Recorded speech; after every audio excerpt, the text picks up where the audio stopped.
You will also agree with me na kapag paiba-iba ang rason, maaring nagsisinungaling lang or talaga namang ito ay isa lamang scam. Your Honor, please move to strike the scam and nagsisinungaling. So stricken off the record. In short, you will agree with me, this whole confidential funds matter, ang arkitekto at mastermind nito ay si Vice President Sara. Your Honor, Duterte. please. Your Honor, please. Objection. Move to strike, Your Honor, the statement.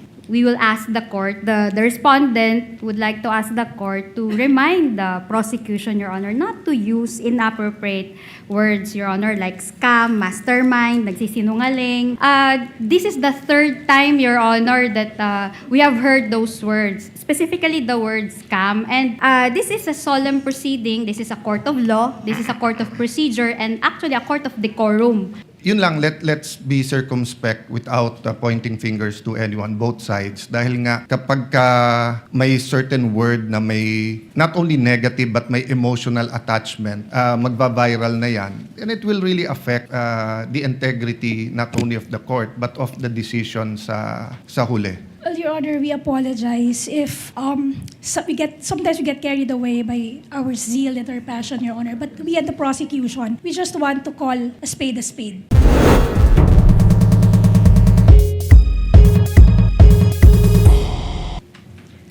Yes, that's correct, based on our reply. But 9 days later, sumulat ka ulit sa COA supplementing that earlier reply. Your supplemental reply is dated March 22, 2024, which is Prosecution Exhibit P-I-13-B. Now, dyan sa supplemental reply, ipinaliwanag niyong muli yung discrepancy ng 150,000. Ngayon, ang paliwanag ninyo, I quote, "The reconciliation shows that an amount of 50 pesos under payment of reward and an amount of 100,000 pesos under purchase of supplies were provided by Assistant Secretary Lemuel G. Ortonio out of his personal funds." Tama ba?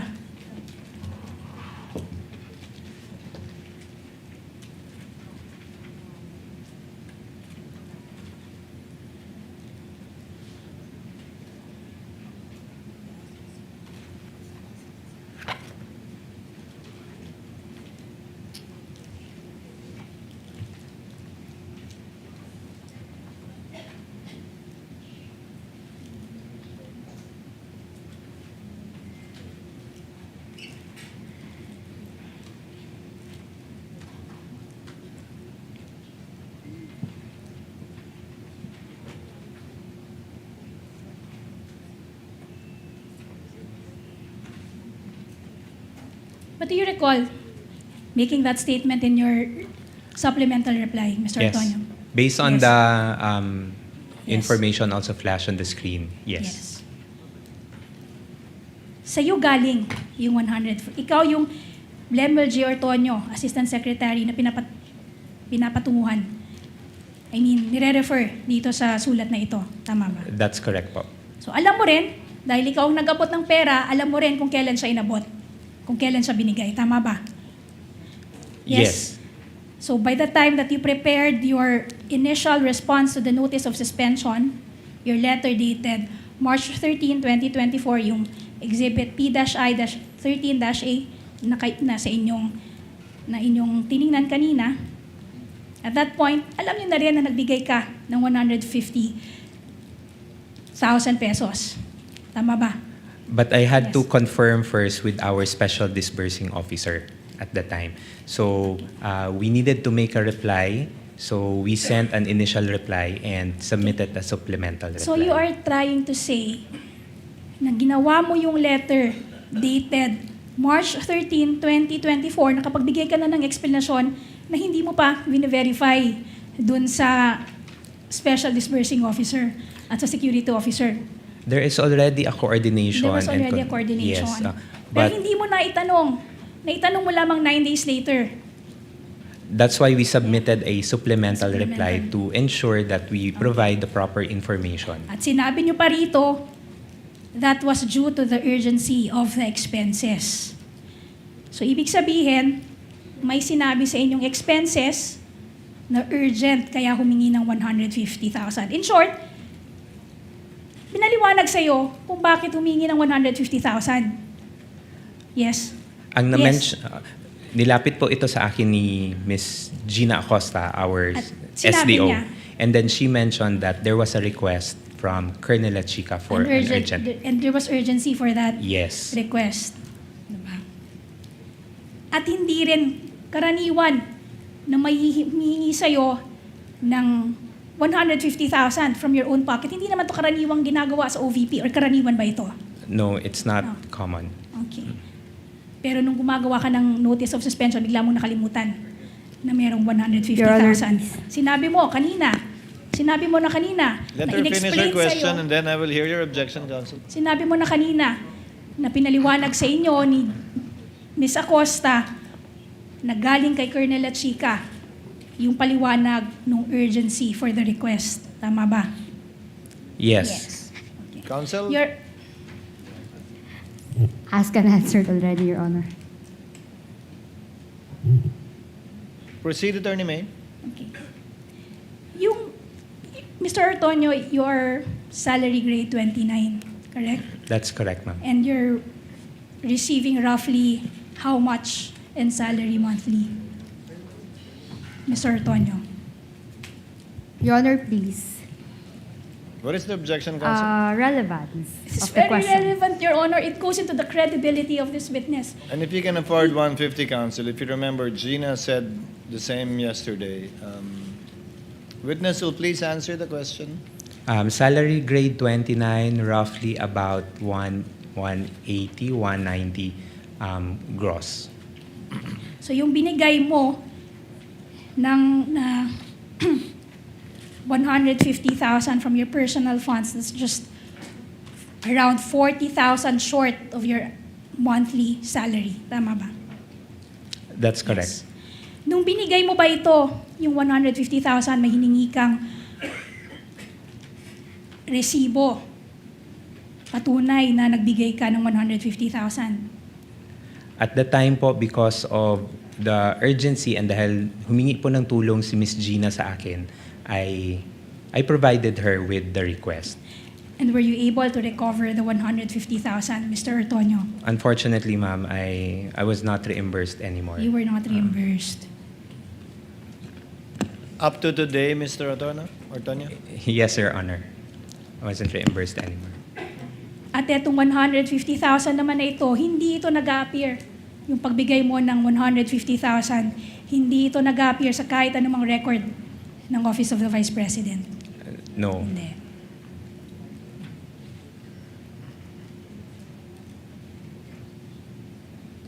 Now, pumunta na tayo sa purchase of supplies.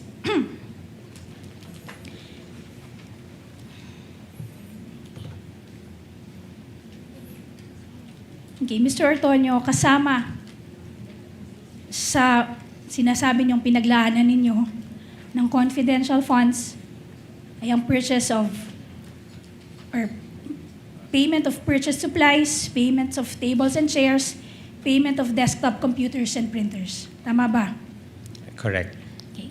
Ang mga desktop computer, printer, mesa at upuan ay mga bagay na hindi nauubos or tinatawag na non-consumable. Tama ba? Yes. Again, more than or almost 2 decades na kayo naglilingkod sa gobyerno. In fact, naglingkod din kayo bilang pinuno ng Human Resource Management Office nito. Alam niyo, Mr. Antonio, ng ari-ariang binili ng pondo ng bayan or pera ng bayan ay pag-aari ng gobyerno. Tama ba? Yes, I would Yes. say so. At alam nyo rin na nakatala ang ari-arian ng gobyerno. Ibig sabihin, yung mga government properties, these are recorded. May karampatang property number, property acknowledgement receipt, accountable officer, at annual inventory. Tama ba? Yes, if procurements through the regular Yes. funding. At sinasubmit din ito, yung inventory na to, isinasubmit din ito sa opisina ng ng Commission on Audit. Tama ba? Yes, for the inventory. Okay.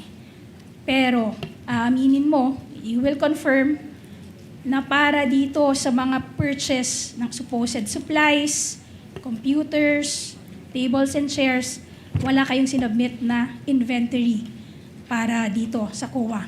Tama ba? Specifically for these items, they were not reflected because I'm of... not asking, yes, thank you very much, Mr. Ortonio. I'm not asking further reason. Your Honor, please. I'm just asking whether or not you submitted an inventory to the COA. So, Attorney Christine? The witness is answering the question, Your Honor, if he can be allowed to answer. Again, let it be a subject matter of cross. I think the answer given was sufficient already. okay. And para din dito sa mga supplies na ito, wala ka rin wala rin binigay sa iyo na invoice or official receipt. Wala nitong, tama ba? None. Okay. Wala ka rin nakitang records ng sales invoices na to at mga official receipts sa buong record ng OVP. Tama ba? None, ma'am. Wala ring dokumento na magpapakita na ang mga bagay na ito ay i-donate ng OVP sa kahit sino man. Tama ba? No record in Yes. terms of the donation. Hanggang ngayon, ikaw personally, Mr. Ortonio, hindi mo rin maituturo kung nasaan na itong mga mesa, upuan, supplies, computers na nagkakahalagang 3.5 million. Hindi mo naman ituro kung nasaan sila. Considering that these are procurements for confidential activities, no, ma'am, I would have no personal knowledge on where these items are. And I would suppose wala ring nakapagturo sa office ng OVP kung nasaan itong mga mesa, computer, supplies na ito. Tama ba? Your Honor, please. Attorney Christine? Speculative, Your Honor. How is that speculative, Your Honor? Or asking for an opinion. How is that asking for opinion, Your Honor? I am asking whether, to his knowledge, there was anyone in the OVP who could point to these non-consumable items. Her wording was, I suppose. She did not say to your knowledge. Okay, then I withdraw. I drop, Your Honor, the phrase, I suppose. Mr. Ortonio, tama Witness ba? may answer if he knows. No, I would not have any knowledge also if there are other personnel in the office who would know in the OVP.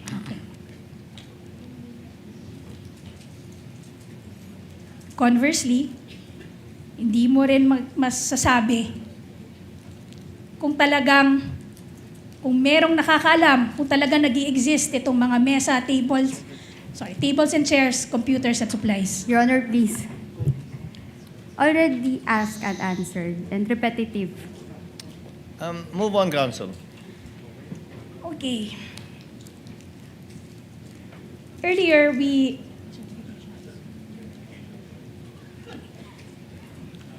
Mr. Ortonio, we just parked one item, yung certifications that were attached to the liquidation reports.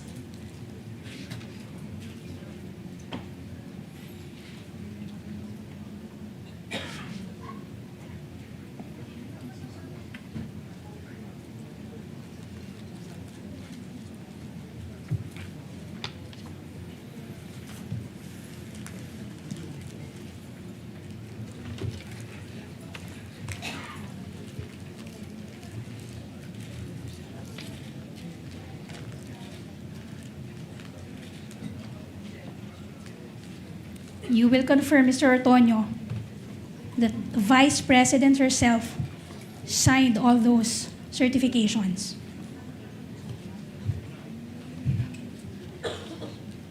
Yes, ma'am, based on the documents that were presented. By the way, Mr. Ortonio, earlier you mentioned that you submitted PIORs. Did you ask Ms. Acosta and the security officer kung meron man, ano-ano itong mga threats na na-identify? in the course of the disbursement of the confidential funds? Naitanong nyo ba? No, I did not ask anymore, ma'am. Okay.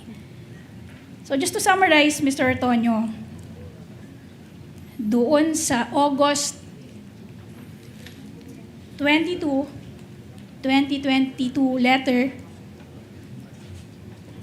may I request the technical booth to please flash on the screen. Kindly flash the August 22, 2022 letter signed by Mr. Antonio.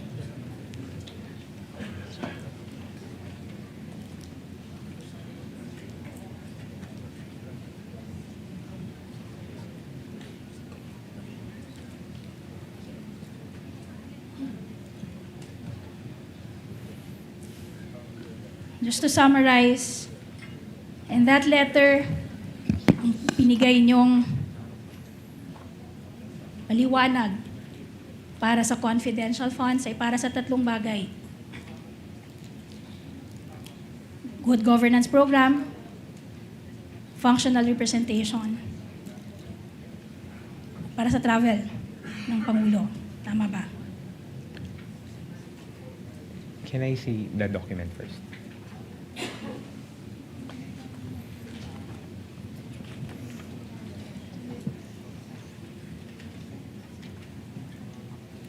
Ma'am, I'll confirm on the good governance, but on what we indicated, ma'am, is on the conduct of official engagements Official and functional representation So three, in domestic and in international and domestic events. so three items, three projects, or three items.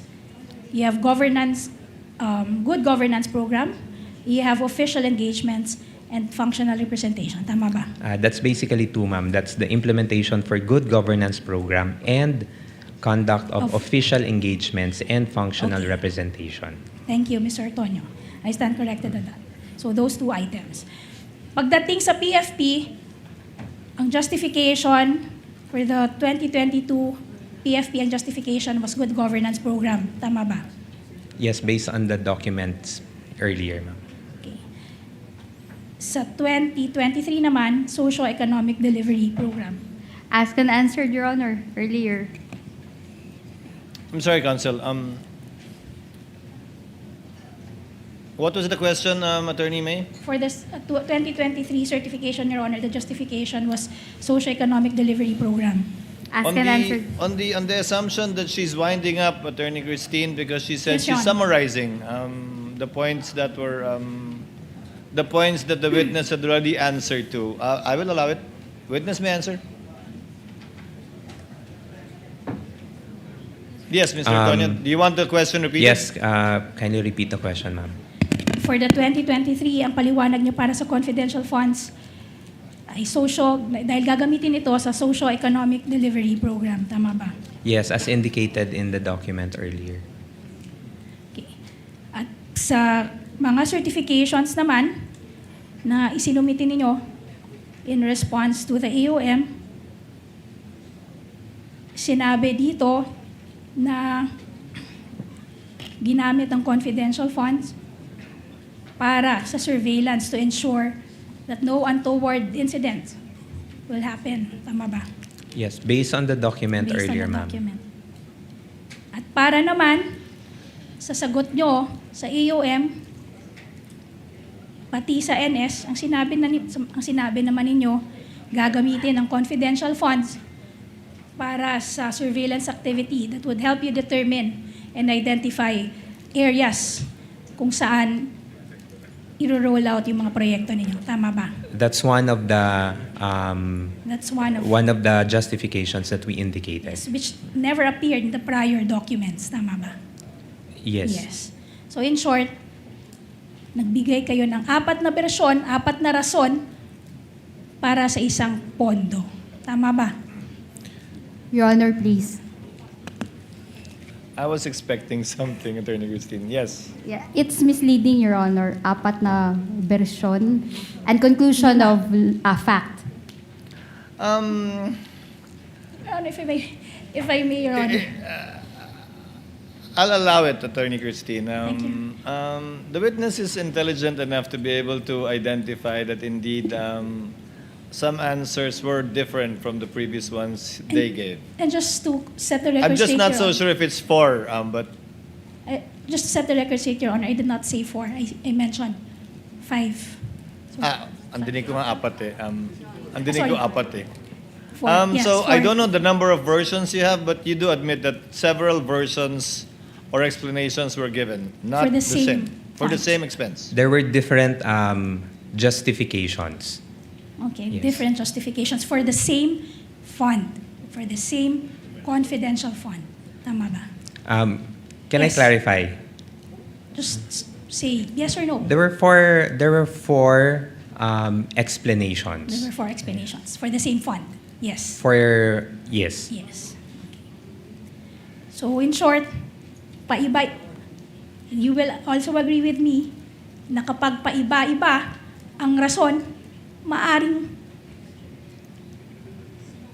nagsisinungaling lang or talaga namang ito ay isa lamang scam. Your Honor, please. You and I both know, Attorney May, I have to sustain whatever basis for the objection Attorney Christine may Yes, Your give. Honor. Move to strike the scam and nagsisinungaling. So stricken off the record. Last item, Your Honor. Yes, proceed, Attorney May. Okay, Mr. Antonio, kanina sinabi mo na si Vice President mismo ang humingi ng confidential fund sa simula pa lang. Siya ang humingi ng 250 million mula sa DBM. Tama ba? Yes. Siya rin ang nag-decide kung magkanong amount ang ire-request. Tama ba? Ultimately, sa kanyang nanggaling ang desisyon. Tama ba? Yes. At pinirmahan niya rin ang approval para sa pag-release ng pondo. Tama ba? Through the disbursement vouchers. Tama ba? Yes. Yes. Pinirmahan niya rin ang mga liquidation reports at certification supporting the liquidation reports. Tama ba? Yes. Okay. In short, you will agree with me. This whole confidential funds matter, ang arkitekto at mastermind nito ay si Vice President Sara. Your Honor, Duterte. please. Your Honor, please. Objection. Sustained. Counsel, Mastermind.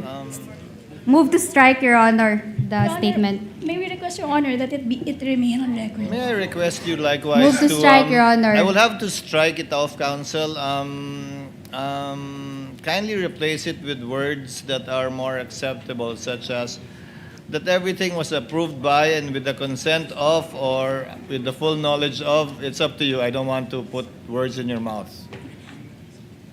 Mr. Antonio, she was the architect. Yung confidential funds na to, Objection, Your Honor. kung paano ito i-disperse at gagamitin, i-utilize, Objection. siya ang architect ng buong ito. I will have to sustain the objection again, Counsel. Allow me.